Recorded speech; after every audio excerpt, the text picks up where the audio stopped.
freelance designer in New York before I came here for about 12 years. And I was working pretty much all over the world designing.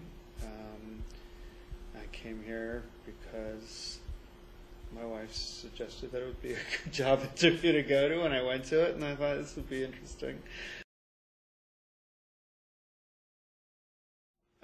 I guess the thing that stands out for me more than anything is the sense of transition, the sense of being at a twilight. You are sort of on the edge of transition from night to day for a long time, but never really get to night. But also, and more to the point, because of Alida's transition in the play and the choices that she has to make. So there's a sort of correlation between the quality of light in that world and the quality of her life.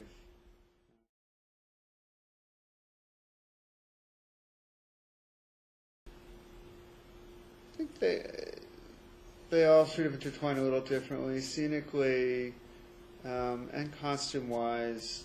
For me, those are the objects other than the actors themselves, and I would put the actors and the costumes and the set in the same world in that sense, that those are the objects that I'm lighting in space.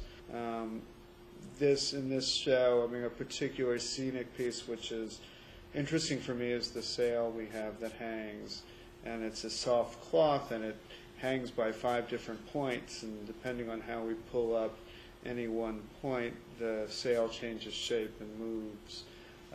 And so the way I light it kind of highlights the movement of it and every new shape that comes out. And sometimes I sort of pull out the inside of the sail, and sometimes I let the outside of it sort of be what it is.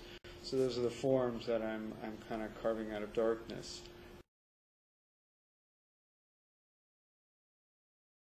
It's kind of a rip-off of Michelangelo, who had once, in talking about the way he sculpts, he says that he had said that I simply carve away the excess stone, the excess marble, to find the form that's in the stone. I've always felt that lighting designers essentially carve that form out of darkness. That you're presented with a big dark space, and then with light you begin to carve the forms out of there. You reveal the forms, and you reveal them in very particular ways.